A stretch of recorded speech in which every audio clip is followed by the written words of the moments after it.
آیا صوفیہ استنبول میں واقع ایک تاریخی عبادت گاہ ہے جو ماضی میں یونانی راسخ العقیدہ مسیحی چرچ، رومی کیتھولک چرچ، عثمانی مسجد اور سیکولر میوزیم کے طور پر استعمال ہوتی تھی۔ 10 جولائی 2020 کو صدر ترکی نے حکم دیا کہ اس کو دوبارہ مسجد کے طور پر بحال کیا جائے۔ رومی شہنشاہ جسٹین اول کے عہد میں اس کی سن 537 میں تعمیر ہوئی۔ اس وقت یہ دنیا کی سب سے زیادہ جگہ رکھنے والی اور پہلی مکمل محراب دار چھت رکھنے والی جائے عبادت تھی۔ اسے بعض نیتی فن تعمیر کا نچوڑ سمجھا جاتا تھا اور کہا جاتا تھا کہ اس کی تعمیر سے فن تعمیر کی تاریخ بدل گئی ہے۔ مزید ڈسکس کرنے سے پہلے ہماری ویڈیو کو لائک کریں، ربط ٹی وی کو سبسکرائب کریں اور بیل آئیکن کو ضرور کلک کریں تاکہ ہر نئی آنے والی ویڈیو کا نوٹیفیکیشن آپ کو ملتا رہے۔ آیا صوفیہ سلطان محمد فاتح کے ہاتھوں فتح قسطنطنیہ ہونے تک مسیحیوں کا دوسرا بڑا مذہبی مرکز رہی۔ تقریباً 5ویں صدی عیسوی سے مسیحی دنیا دو بڑی سلطنتوں میں تقسیم ہو گئی تھی۔ ایک سلطنت مشرق میں تھی جس کا پایہ تخت قسطنطنیہ تھا اور اس میں بلقان، یونان، ایشیائی کوچک، شام، مصر اور حبشہ وغیرہ کے علاقے شامل تھے، اور وہاں کے سب سے بڑا مذہبی پیشوا پیٹریارک کہلاتا تھا۔ اور دوسری بڑی سلطنت مغرب میں تھی جس کا مرکز روم یعنی اٹلی تھا۔ یورپ کا بیشتر علاقہ اسی کی زیر نگرانی تھا اور یہاں کا مذہبی پیشوا پوپ کہلاتا تھا۔ ان دونوں سلطنتوں میں ہمیشہ سیاسی اختلافات کے علاوہ مذہبی اور فرقہ وارانہ اختلافات جاری رہے۔ مغربی سلطنت جس کا مرکز روم تھا وہ رومن کیتھولک کلیسا فرقے کی تھی اور مشرقی سلطنت آرتھوڈکس کلیسا فرقے کی تھی۔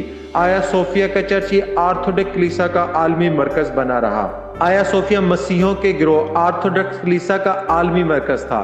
اس چرچ کا سربراہ یا پیٹریارک کہلاتا تھا اس میں مقیم تھا، لہٰذا نصف مسیح دنیا اس کو کلیسا کو اپنا مقدس ترین عبادت گاہ سمجھتی تھی۔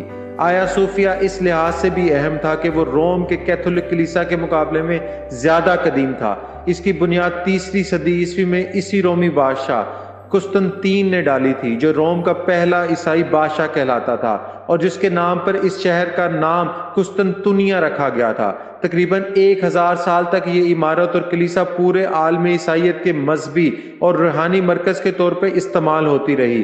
مسیحیوں کا عقیدہ بن چکا تھا کہ یہ کلیسا کبھی ان کے قبضے سے نہیں نکلے گا۔ اس سے ان کی مذہبی اور قلبی لگاؤ کا یہ عالم تھا کہ اب بھی آرتھوڈکس کلیسا کا سربراہ اپنے نام کے ساتھ سربراہ کلیسا قسطنطنیہ لکھاتا ہے۔ قسطنطین نے اس جگہ 360 میں ایک لکڑی کا بنا ہوا کلیسا تعمیر کیا تھا۔ 6 صدی میں یہ کلیسا جل گیا تو اس جگہ کیسر جسٹین اول نے 532 میں اسے پختہ تعمیر کرنا شروع کیا اور اس کی تعمیر 5 سال 10 مہینے میں مکمل ہوئی۔ 10,000 معمار اس کی تعمیر میں مصروف رہے اور اس پر 10 لاکھ پاؤنڈ خرچ آیا۔ اس کی تعمیر میں کیسر نے دنیا کے متنوع سنگ مرمر استعمال کیے۔ تعمیر میں دنیا کے خاص مصالحے استعمال کیے گئے۔ دنیا بھر کے کلیساؤں نے ان کی تعمیر میں بہت نوادر نذرانوں کے طور پہ پیش کیے، اور روایت ہے کہ جب جسٹین اول اس کی تکمیل کے بعد پہلی بار اس میں داخل ہوا تو اس نے کہا، سلیمان میں تم پر سبقت لے گیا۔ جب 1453 میں عثمانی سلطنت محمد فاتح نے قسطنطنیہ کو فتح کیا اور بعض نیتوں کو شکست ہوئی تو اس شہر کی مذہبی رہنما اور راسخ العقیدہ عیسائیوں نے اس کلیسے میں اس خیال سے پناہ لی تھی کہ کم از کم اس عمارت پر دشمن کا قبضہ ہو ہی نہیں سکتا۔ مشہور انگریز مؤرخ نے لکھا ہے، گرجا کی تمام زمینی اور بلائی گیلریاں پاپوں، شوہروں، عورتوں، بچوں، پادریوں، راہبوں اور کنواری ننوں کی بھیڑ سے بھر گئی تھی۔ کلیسا کے دروازوں کے اندر اتنا ہجوم تھا کہ ان میں داخلہ ممکن نہ رہا تھا۔ یہ سب لوگ اس مقدس گنبد کے سائے میں تحفظ تلاش کر رہے تھے جسے وہ زمانہ دراز سے ایک ملائے اعلیٰ کی لاہوتی عمارت سمجھتے تھے۔ یہ سب ایک افطرا پردنہ الہام تھا جس میں جھوٹی بشارت تھی کہ جب ترک دشمن اس ستون کے قریب پہنچیں گے تو آسمان سے ایک فرشتہ ہاتھ میں تلوار لیے نازل ہوگا اور اس آسمانی ہتھیار کے ذریعے سلطنت ایک ایسے غریب آدمی کے حوالے کر دی جائے گی جو اس وقت اس ستون پر بیٹھا ہوگا۔ لیکن ترک عثمانی فوج اس ستون سے بھی آگے بڑھ کر صوفیہ کلیسا کے دروازے تک پہنچ گئی۔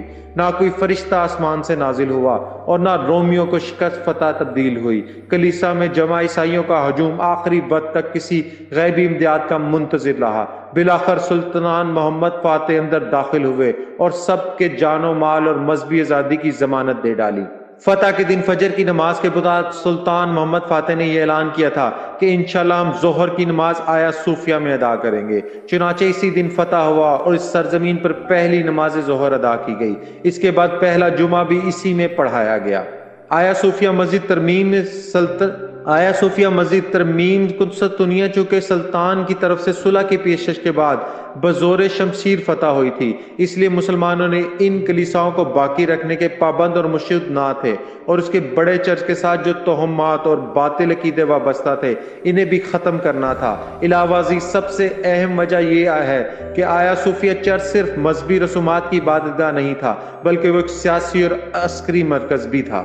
31 مئی 2014 کو ترکی میں نوجوانان انطالیو نامی ایک تنظیم نے مسجد کے میدان میں فجر کی نماز کی مہم چلائی، جو آیا صوفیہ کی مسجد بحالی کے مطالبے پر مبنی تھی۔ اس تنظیم کا کہنا تھا کہ انہوں نے 1.5 کروڑ لوگوں کے تائیدی دستخطوں کو جمع کر لیا ہے، لیکن اس وقت کے وزیر اعظم کے مشیر نے بیان دیا تھا کہ ابھی آیا صوفیہ کو مسجد میں بحال کرنے کا کوئی ارادہ نہیں۔ 10 جولائی 2020 کو ترکی کی عدالت عظمیٰ نے آیا صوفیہ کو مسجد میں تبدیل کرنے کی قرارداد کی منظوری دی اور عجائب گھر کی حیثیت منسوخ کر دی، جو سلطنت عثمانیہ کے خاتمے پر قائم ہوا تھا۔ سرکاری طور پر مسجد بحالی کا فیصلہ صادر کر دیا گیا۔ بعد ازاں ترکی کے صدر رجب طیب اردوغان نے آیا صوفیہ کی مسجد بحالی کے فیصلے پہ دستخط کر دیے۔